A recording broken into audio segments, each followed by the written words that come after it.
కార్తీక దీపాలను ఎలా వెలిగించాలో ఈరోజు వీడియోలో మనం తెలుసుకుందాం. వీడియోని ఎక్కడా స్కిప్ చేయకుండా పూర్తిగా చూడండి. అప్పుడే మీకు చక్కగా అర్థమవుతుంది. కార్తీక మాసంలో సూర్యోదయం, సూర్యాస్తమయం సమయంలో తప్పకుండా దీపాలు వెలిగించాలి. ఈ దీపాలను ఎలా పడితే అలా వెలిగించకూడదు. అందుకు కొన్ని నియమాలు పాటించాలి. కార్తీక మాసంలో దీపారాధన చేయాలి అనుకునే వాళ్ళు తెల్లవారుజామున 4:30కే నిద్రలేవాలి. ఆరోగ్యం సహకరిస్తే తలారా స్నానం చేస్తే మంచిది. ఇక స్నానం చేసిన తర్వాత ముందుగా పూజ గదిలో దీపం వెలిగించాలి. తులసి కోట దగ్గర దీపం వెలిగించాలి. తులసి కోట ముందు నీటితో శుభ్రం చేసి శంఖం, పద్మం, చక్రం, గోపాదాలతో కూడిన ముగ్గు వేయాలి. ఇలా వేసిన ముగ్గు మీద పసుపు కుంకుమలను చల్లాలి. ఆ ముగ్గు మీద మన స్తోమతకు తగ్గట్లు బంగారం, వెండి వంటి లోహాలతో చేసిన ప్రమిదతో కానీ లేదా మట్టి ప్రమిదను కానీ ఉంచాలి. ఎట్టి పరిస్థితుల్లో స్టీల్ ప్రమిదలను దీపారాధనకు ఉపయోగించకూడదు. స్టీల్ ప్రమిదలలో దీపారాధన చేయకూడదు.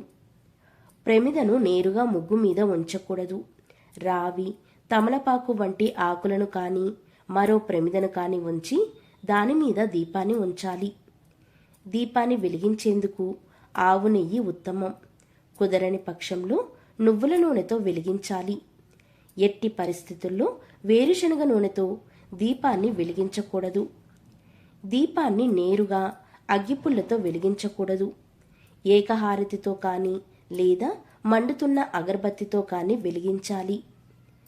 దక్షిణ దిక్కు యమస్థానం కాబట్టి దక్షిణ దిక్కు చూసే విధంగా కార్తీక దీపాలు వెలిగించకూడదు.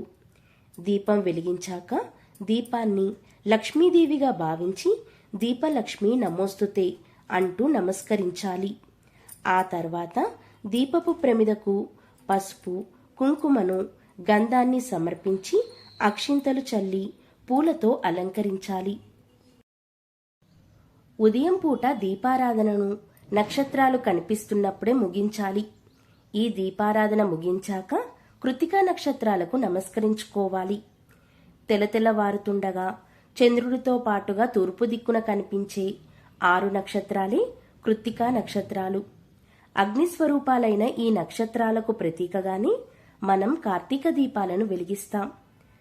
కార్తీక మాసంలో సాయంత్రం వేళ చేసే దీపారాధన కూడా ముఖ్యమైంది. సూర్యాస్తమయం గంట ముందు నుండి గంట తర్వాత ఎప్పుడైనా కార్తీక దీపారాధన చేయవచ్చు. ఇక సాయంత్రం వేళ కూడా ముందు పూజ గదిలో దీపారాధన చేసిన తర్వాతే తులసికోట ముందు దీపాన్ని వెలిగించాలి. పెరటి గుమ్మానికి ఇరువైపులా 2 దీపాలను ఉంచాలి. ఇలా ఉంచే ప్రమిద కింద ఇంకొక ప్రమిద ఉంచడం అస్సలు మర్చిపోకూడదు. కార్తీక మాసంలో ఇలా దీపారాధన చేయడం వలన శివకేశవులతో పాటు సుబ్రహ్మణ్యేశ్వర స్వామి ఆశీస్సులు కూడా తప్పకుండా కలుగుతాయి. ఇలా చేయడం వలన అప్పటి వరకు చేసిన పాపాలన్నీ నశించి జీవితంలో కోరుకున్నవన్నీ దక్కుతాయి. అంతటి పవిత్రమైనది కార్తీక దీపారాధన. కాబట్టి కార్తీక దీపారాధనను ఇలా చేయాలి. కార్తీక మాసం అనగానే మనందరికీ గుర్తుకు వచ్చేది కార్తీక స్నానాలు. ఈ నెల నుండి మనం ప్రధానంగా చేయవలసింది స్నానం. రోజూ చేసే స్నానానికి కార్తీక మాసంలో చేసే స్నానానికి చాలా తేడా ఉంటుంది. ఎవరైతే కార్తీక మాసంలో 30 రోజులు నియమంగా నదీ స్నానం చేస్తారో వారికి ఆ మహాశివుడి అనుగ్రహం తప్పకుండా కలుగుతుంది. ఈ కార్తీక మాసంలో స్నానం చేసే వారందరూ కూడా ఉదయాన్నే నిద్రలేచి సూర్యుడు తులారాశిలో ఉన్నప్పుడే స్నానం చేయాలి. అలాగే ఈ కార్తీక మాసంలో స్నానం చేసేవారు ఒంటిపై వస్త్రంతో స్నానం చేయాలి. దిగంబరంగా స్నానం చేయకూడదు. అలానే స్నానం చేసే సమయంలో హరహర శంభో అంటూ స్నానం చేయాలి. ఇలా అనడం వలన సకల పాపాలు ఆ నీటి ద్వారా తుడిచిపెట్టుకుపోతాయి. స్నానం చేసే సమయంలో నీటిలో గంగానది ఉందని తలుచుకొని భావించి ఆ నీటిని తాకి స్నానం చేయాలి. ఈ కార్తీక మాసంలో స్నానం చేసేటప్పుడు సంకల్పం చెప్పుకొని స్నానం చేయాలి. నేను ఈ కార్తీక మాసంలో స్నానం చేస్తున్నాను. ఆ పరమేశ్వరుడు, ఆ పార్వతీదేవి లేదా విష్ణుమూర్తిని లేదా మీకు ఏ దైవం ఇష్టమైతే ఆ దైవాన్ని తలుచుకుని నన్ను అనుగ్రహించుగాక అని సంకల్పం చెప్పుకుని కార్తీక స్నానం చేయాలి.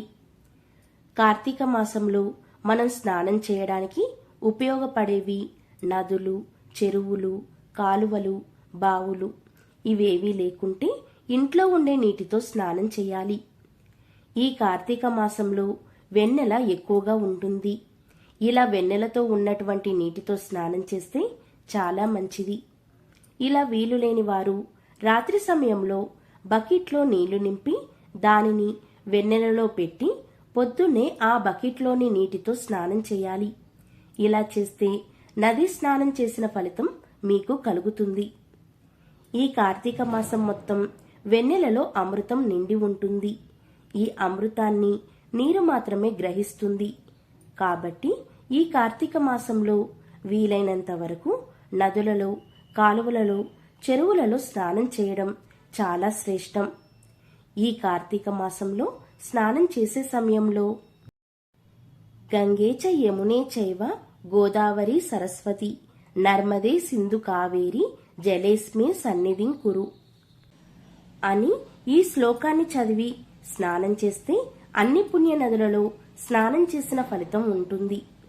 ఇంట్లో స్నానం చేసేవారు ఖచ్చితంగా ఈ శ్లోకాన్ని చదివి స్నానం చేస్తే నదీ స్నానం చేసిన పుణ్యం కలుగుతుంది. అలానే ఈ కార్తీక స్నానం ఉదయం 4:30 నుండి 5:30 లోపు చేస్తే తులారాశిలో చేసినట్లవుతుంది. కాబట్టి ఈ సమయంలోపు చెయ్యండి. ఇక కార్తీక స్నానాన్ని చల్లటి నీటితోటే చెయ్యాలి. వేడి నీటితో చేయకూడదు. ఆరోగ్యం సరిగ్గా లేని వాళ్ళు గోరువెచ్చని నీటితో స్నానం చేయవచ్చు. ఆరోగ్యంగా ఉన్నవాళ్ళు మాత్రం వేడి నీటితో స్నానం చేయకూడదు. ఇలా చేస్తే సర్వ పాపాలు అంటుతాయి. కాబట్టి చల్లటి నీటితో స్నానం చేయాలి. కార్తీక మాసంలో కావేరీ నదిలో స్నానం చేసిన వారికి సర్వభోగాలు, అఖండ పుణ్యం కలుగుతుందని స్కాంద పురాణం చెబుతుంది. ఎవరైతే ఈ కార్తీక మాసంలో కావేరీ నదిలో స్నానం చేసి శ్రీరంగాన్ని దర్శిస్తారో వారు శివ సాన్నిధ్యం పొందుతారని శివపురాణం చెబుతుంది. కార్తీక మాసంలో నెల రోజులు స్నానం చేయలేని వాళ్ళు ప్రతి సోమవారం లేదా కార్తీక పౌర్ణమి రోజున చేసిన నెల రోజులు చేసిన పుణ్యం కలుగుతుంది.